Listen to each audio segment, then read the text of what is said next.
Chut. Oh!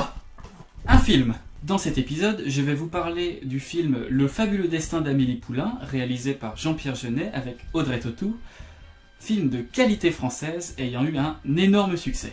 Un bon film français qui a fait beaucoup d'entrées. Oui, bon, c'est une production franco-allemande. C'est bon, t'es rassuré? Ouf, j'ai eu peur, t'as failli casser une tradition, tu sais. Dans celui-ci, nous allons suivre l'histoire de Amélie, une jeune serveuse dans un bar, où elle va être amenée à interagir avec plein de personnages dont l'histoire sera contée par une narration. Donc ça, c'est le côté français. Et la petite Amélie va devoir trouver un mystérieux jeune homme dont elle est amoureuse à la façon d'une petite détective. Ça, c'est le côté allemand. En effet, en ravivant des souvenirs à un inconnu grâce à une boîte de son enfance, elle décide de s'immiscer dans la vie des gens et de les rendre heureux. Et ça, c'est le côté pervers. Mais non, car elle tombera elle aussi amoureuse d'un jeune homme nommé Nino, vendeur dans un sex shop. Intéressant. Surprenant. Obnubilant. Petite futée qu'elle est, elle créera des énigmes pour que Nino la retrouve, tout en essayant de se renseigner au maximum sur qui il est, et elle essaiera de régler les problèmes relationnels ou amoureux des gens de son quartier. Mais qu'est-ce qu'elle est gentille, cette Amélie!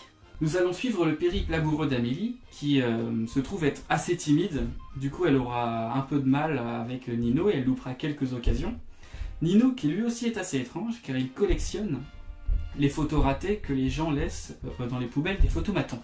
Ils sont tous timbrés dans ce film. Et tout cela dans la merveilleuse ville de Paris, auquel les couleurs jaunes et vertes sont totalement omniprésentes. Y a quelque chose qui sonne faux dans ta phrase. Oui, il y a un très beau travail de gestion des couleurs à l'intérieur de ce film, et le montage est assez surprenant, car il utilise des techniques rarement utilisées dans le cinéma. C'est audacieux. Courageux. Intelligent?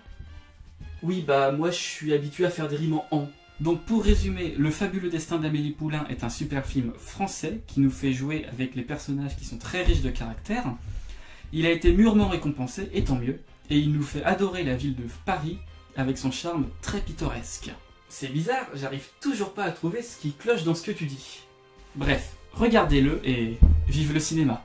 J'espère que cet épisode vous aura plu, il y en a d'autres qui s'affichent grâce à des petites vignettes que je vais mettre là. Et le plus important, partagez cette vidéo si vous l'avez appréciée et je vous dis à bientôt.